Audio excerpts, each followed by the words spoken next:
Since April 4th, we have paid over $327 million in FPUC payments.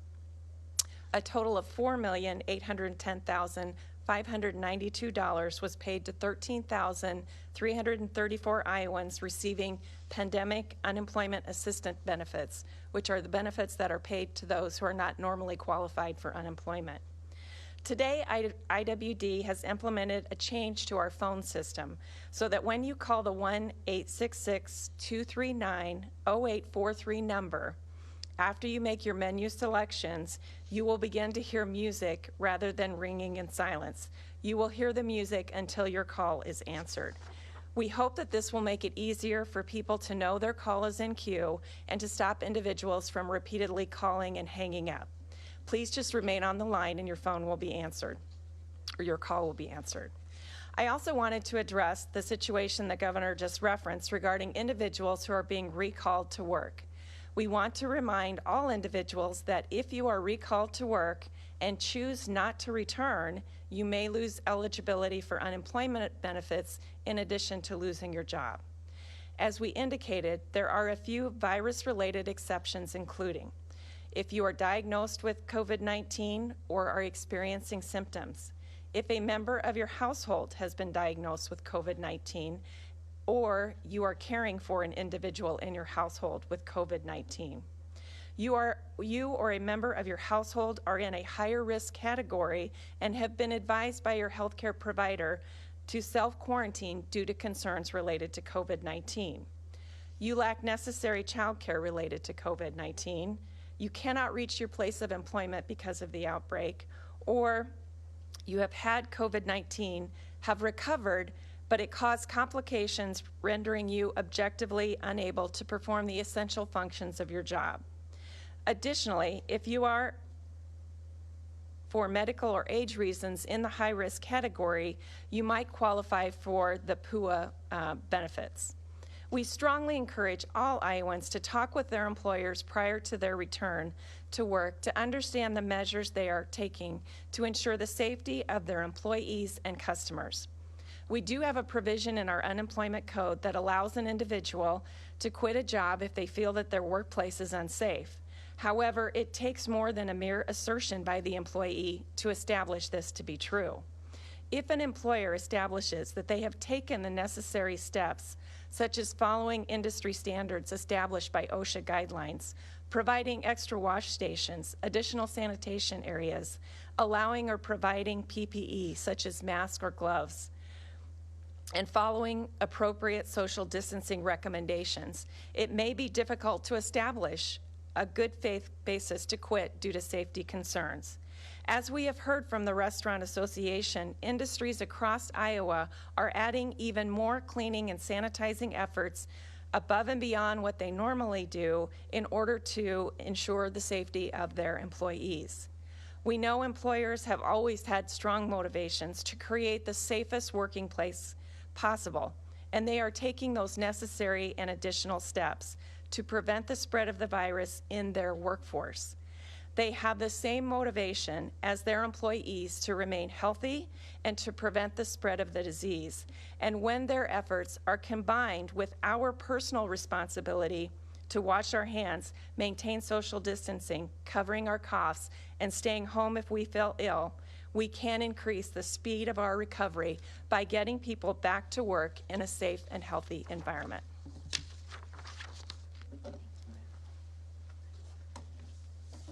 Thank you, Beth. And again, I want to thank you and your team for all that you've done to support so many Iowans during this challenging time. You and your team have done and continue to do a remarkable job. Finally, Iowa small business owners have carried a heavy burden during these past several weeks, as many have had to close their doors and let employees go. I'm proud of the work that the Department of Revenue and the Iowa Economic Development Authority have done to support them during this challenging time through the Small Business Relief Program. I am pleased to have Iowa Economic Development Authority Director Durham with me today to provide an update to Iowans about the program. Debbie? Well, good morning and thank you, Governor. Well, last month, Governor Reynolds challenged my team with creating a small business relief program that would provide critical short-term assistance for our small businesses economically impacted by the COVID-19 public health emergency. On March 23rd, I was at this very spot as Governor Reynolds launched the Iowa Small Business Relief Grant Program with $4 million available for allocation. I want you to note that 11 business days after the program was announced, I was here again as we announced an overwhelming response to the program.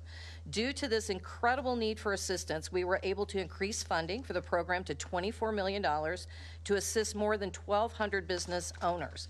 I'm proud to say that 18 business days after we started drafting the program from the ground up, businesses were among the first to close their doors, had some stopgap, short-term relief in their mailboxes. The program was developed rapidly to provide rapid relief to small business owners because we know that every day that goes by right now is a critical one for so many Iowans. As of today, a total of more than 2,600 restaurants, breweries, florists, salons, boutiques, gyms, and a wide array of other small businesses that line the streets of communities in all 99 counties have been awarded small business relief grants for a total of approximately $50 million. We have several thousand additional eligible businesses remaining in the applicant pool, and we are working very closely with the governor to be able to assist as many of them as possible in reopening stronger than ever. We continue to make award notifications on an ongoing basis. A listing of grant recipients is available at iowabusinessrecovery.com, and it is updated daily. I can tell you that the spirit of our business owners remains resilient, strong, and hopeful for tomorrow. Our team is fueled from the notes that have been pouring in from all over our state, from businesses that are telling us that they are hanging on and will see us upon their reopening. Among the latest batch, you will find a brewery in Bittendorf, a print shop in Britt, and a gym in Cedar Falls. This week in my inbox, I received a note from Kaylin Henderson, owner of the Airport Road Vineyard and Winery Event Center in Mount Pleasant, that I want to share with you. Like many small business owners, we've poured our hearts and dreams into our little slice of heaven that is our vineyard and event center in rural Iowa. The fear of the unknown and wondering what is going to happen is agonizing, to say the least. When I received the grant notification, it brought out all of the emotions. It's a relief, as the financial assistance will help us in the short term. And it is also hope, which we so desperately needed. We can't thank you enough and hope you will stop by when we are once again open for business. In closing, I want to thank Governor Reynolds for her continued and measured leadership and support for small businesses as we prepare to reopen Iowa for business stronger than ever. Thank you.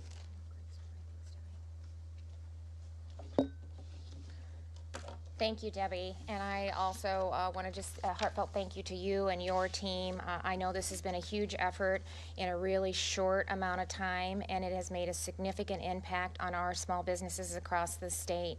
And as I mentioned earlier, COVID-19 is here to stay, and we must learn to live with it. For now, doing something as normal as going to the store or going out for dinner may seem foreign to us. You might even feel apprehensive about it.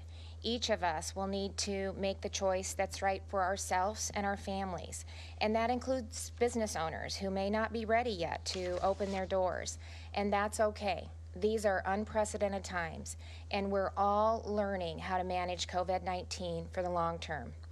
As we have been since the beginning, we continue to say we're all in this together, and I have no doubt that Iowans will continue to rise to the occasion, work together, and do the right thing. Tomorrow is a step forward for our state, so let's continue to be safe and responsible as we navigate the path ahead. And with that, I'll open it up for questions. So sorry. Question about the testing that we've been using with Test Iowa. Yep. What were you told about the accuracy of the tests that they're using before they brought them in terms of what were the statistics you were aware of the accuracy of those tests? And are you confident that they're showing a clear picture of the people being tested? So we are in the process right now of validating the process.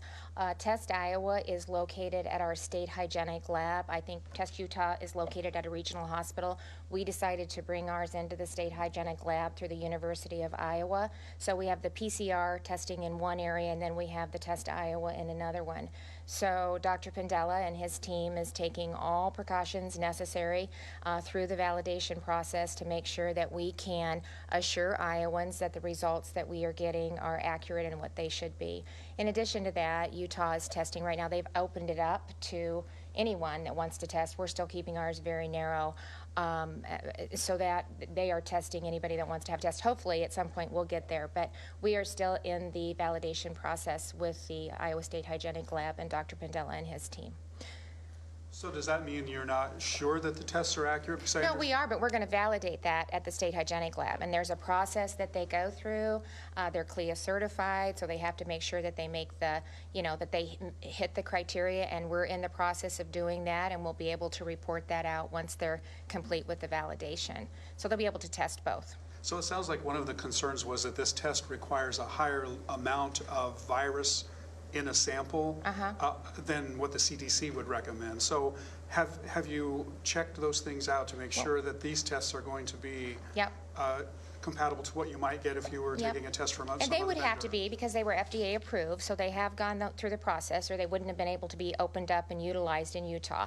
So they have gone through the process. They'll continue to look at what some of the positivity questions are. In the meantime, as we're going through our validation process based on the requirements that are put in place so that we can assure Iowans that the tests that we are relaying to Iowans are accurate and providing the information that we expect. And so as we get done, then possibly what we can do is bring, Dr. Pandela or somebody from the team or the Department of Public Health can report out the process that they went through. But I can assure you, because we're on the phone with them every day, that they're taking every measure and taking every step that they can to make sure that they're doing the validation process accurately and that they can feel confident in the results that they're reporting out to Iowans. And that's, I'm proud to have it at the State Hygienic Lab for that reason as well. When will the state release counting numbers that show positive tests, negative tests, total tests every day, like it does for the state? We do. Don't we daily show positive county data? Where you can get on the website and look at each individual county. I think you can, right? I've looked at so many sites, but we'll... Yeah, there's a visualization. There's a data visualization on coronavirus.iowa.gov that shows 24-hour case counts and then total counts by county. Is that not your question? Could be. Okay. So I think, Dave, it shows like right now, but we're going to make an announcement later this week and Monday, so we're going to continue to enhance. And we've gone through various iterations as we've utilized technology, as we've been able to gather more data to make sure that we're trying to be as transparent as we can with Iowans. And so right now, I think if you go to coronavirus.iowa.gov, you see the number of cases, you see the number of deaths, you see the number of recovered that is also listed, and then you can show, if you drill down into the different areas, it shows how many new cases. Not new, okay. No, Governor, you're right. So, Okay. so there's a map, and if you click on the map, you can see the total number of tests per county and the total number of positive tests per county. So you have to do a little bit of math to figure out the negative tests by county currently, and that's what the governor is foreshadowing, that I think we're going to move to a new visualization here that'll be able to show positives and negatives and include that negative information. But it is available right now. You just have to do a little bit of math. And then the positive case counts by county are available both cumulatively as well as on a 24-hour basis. Okay. So I've been looking at the other test sites, so that's some of my confusion because I've been working in test sites in both. So we hope to even continue to make that easier for Iowans. Are Sioux City hospitals sending patients to Omaha hospitals because of the increase in Woodbury County? I don't believe they are, but they have been working in their region and with the surrounding states. All of them have been working together to make sure just that they have a surge plan in place, that we make sure that we have adequate resources, that we have the number of beds, the number of ICU beds that we need, the number of vents that are available. They also are part of larger affiliations in the Des Moines area that have been working with the hospitals as well. And so that's, some of the planning and the preparation that's been going on since we started with the pandemic to make sure that we're prepared and ready. There still, could be some possible bumps in all of that, but they've done kind of an unprecedented coordination and collaboration between the hospitals, between the critical access hospitals, some of our larger hospitals in Sioux City with their hospitals back in the Des Moines area to really walk through how we prepare and are ready and to anticipate any type of a surge that we might see. So, and that area the Siouxland area has always worked very well and very collaboratively with Nebraska and South Dakota as well. So those conversations are also taking place to see how we can coordinate that as well. Chris, KCCI. Hi there, Governor, and perhaps Beth too. We've heard from many viewers who say they have to care for a vulnerable loved one, but they also have to provide for them financially, and they're afraid to go back to work and bring something back, but they're also afraid of being booted off unemployment and being unable to provide for their loved one. What's your advice to Iowans who feel like they're forced into making a deleterious choice either way? Yeah. Well, Director Townsend gave a pretty significant list of exceptions that address, I believe, the situation that you just listed. But I'm going to let Beth kind of walk through again what some of those are. Yeah, Chris, so if you are taking care of a member of your family or live in your household that has been diagnosed with COVID-19, then you would still qualify for PUA claims. You would just need to let your employer know that you're unable to return to work because of the care you need to provide for a sick family member. Work with your employer to keep them informed and the medical provider of the family member, and obviously your employer would let you know what kind of documentation they would need to provide you a release to return to work. But in the meantime, you would still qualify for PUA benefits, that pandemic unemployment assistant benefits, plus you would still qualify for the FPUC benefits, which are the federal pandemic unemployment compensation benefits, that $600 weekly benefit. So you're not going to be in a position, if you're caring for a sick family member, where you have to sacrifice your job or your benefits. What if they're not confirmed to have COVID-19, but they're just someone who, your family member is in a high-risk category, and you're worried about bringing the virus home? Again, that is something you would need to work with your employer and the doctor of your family member regarding what kind of medical risk there would be, where you work, what kind of environment you would be working or being asked to work in. But you can work through those situations with your employer. If it's determined by the medical provider that you should not be returning to your home from outside, whether it's going to do anything or your place of employment, then you would qualify for those PUA benefits and those FPUC benefits as well. I think one of the things too, we've asked employers to take a look at if you have a vulnerable person in your household to make all reasonable opportunities for your employee to be isolated from the rest of the workforce too. So I mean, they also are trying to do whatever they can to be accommodating, is the word that I was looking for, to their worker to accommodate those isolated circumstances. Tony, go ahead. Governor, I'm going to circle back to the questions being raised in Utah about the accuracy of the test. Mm-hmm. Do those concerns in the story in the Salt Lake Tribune worry you? Are you concerned about them? Well, I just found out about that story a couple minutes ago, but that's why, again, as I said, we have the Test Iowa located at the State Hygienic Lab. We're working with a team that's very qualified that have been doing the PCR, the serology testing for a long, long time. There's a lot of expertise in that lab, and that's why they're taking the time that they are to make sure that they're validating the process so that we can assure Iowans that the results that are that they're receiving are accurate. And so they're in that process right now. We are still ramping up, and I feel confident that we'll be able to demonstrate that to Iowans. We'll go to Aaron, Lee News. Thank you, Governor. Just curious, how soon will the state begin reporting results from those Test Iowa testing? We have now, but running through the, yeah, do you know? No. Okay. So we have a few of those results that have been included in our daily total so far. We're not going to be, at least at this point in time, I don't think there's an intention to break out Test Iowa positive results as opposed to other test results that are taken in other places. So the positive results from Test Iowa, they're just going to be reported just like our other positive results have been reported. They're going to be rolled into a total positive number every day, and they're not going to be separately reported as Test Iowa results versus all other results as we move forward. Okay.